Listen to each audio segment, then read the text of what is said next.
William Collingbourne, an Englishman, was found guilty of high treason in 1484. What was his crime? Writing a pair of insulting lines about King Richard III and his top officials. His sentence: death.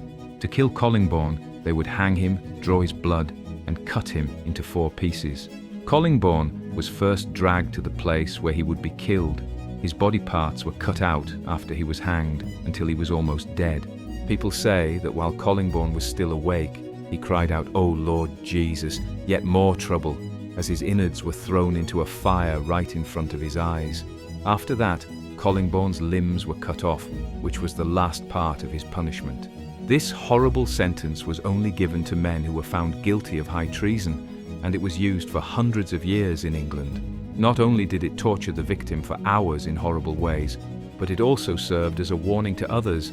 Large groups often watched to follow the rules and honor the crown. So, how did this horrible way of killing people start? Who were some of the people who were hung, drawn, and quartered to death? How did it all end in the end? Hanged, drawn, and quartered, the gruesome punishment for treason against the crown. In the 13th century, hanging, drawing, and quartering were first used as very painful ways to kill people who were guilty of crime. The method generally involved the same steps, putting the victim through hours of pain and shame. It wasn't made a law until the 14th century. British law informed the victim that you be drawn on a hurdle to the place of execution, where you shall be hanged by the neck and being alive cut down. Your privy members shall be cut off, and your bowels taken out and burned before you, your head severed from your body, and your body divided into 4 quarters to be disposed of at the king's pleasure. This caused it to be split into about 3 parts. First, the person was dragged to the place where they would be killed, usually by a horse. To get around, they were sometimes tied to a sled. This may seem kind, but it was only done to make sure they would stay living. A few people think this is the drawn part of the end.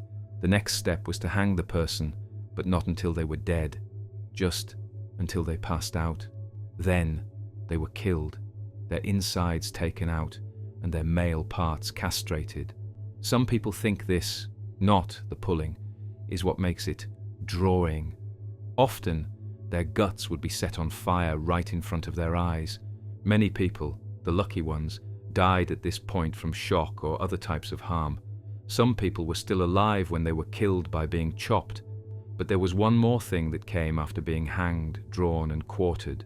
After the victims were dead, though some history pictures of the method show victims with their heads still on for this step, their bodies would be quartered, which means they would be cut into 4 pieces. They were sometimes just cut up by an executioner, and other times their arms and legs were tied to 4 different horses.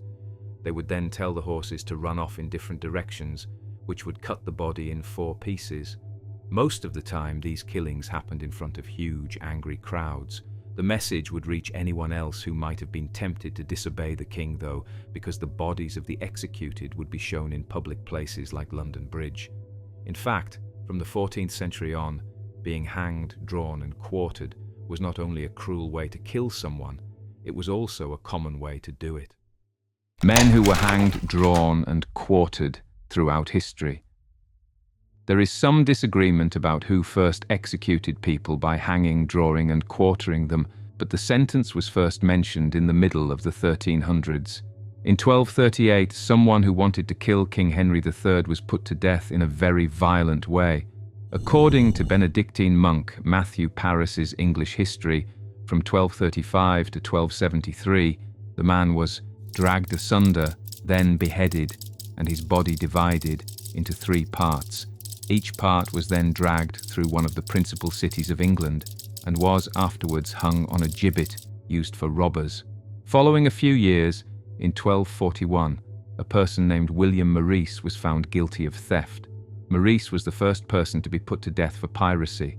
He was the son of a prince and was sentenced to be cut into 4 pieces.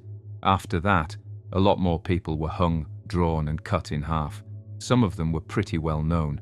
Take Dafydd ap Gruffydd, a Welsh prince who was sentenced to death for compassing or imagining the death of the king. In 1283, he was drawn as a traitor to the king, hanged as a murderer, and quartered for compassing the death of his lord the king. For good measure, the prince's limbs were also burned for sacrilege. 20 years later, when the Scottish hero William Wallace was put to death by hanging, drawing, and quartering, it may have been the most well-known case of this horrible method. It was decided in 1305 that Wallace was a traitor because he took part in the Scottish uprising against England. He was sentenced to death by hanging, drawing, and quartering. William Wallace's death, on the other hand, was especially horrible. The Scottish leader was stripped naked, tied to a hurdle, and pulled 6 miles to his death place while people laughed and threw trash and feces at him. He was hung, but he was killed first. The person who killed Wallace cut off his penis and testicles, took out his innards, and burned them all in front of Wallace. Then Wallace's heart was cut out, his head was cut off, and his body was cut into 4 pieces. As if Wallace's death wasn't bad enough, his body parts were shown all over Britain. At London Bridge, his head was stuck on a spike. Wallace wasn't the last person to die after being hung, drawn, and cut in half. This is how Collingbourne and Francis Derham were killed in 1484 and 1541, respectively, for allegedly having a relationship with King Henry VIII's wife, Catherine Howard. It was also how many leaders of revolts were killed, such as the leaders of the Peasants' Revolt in 1381, and the men in charge of the Babington plot against Queen Elizabeth I in 1586.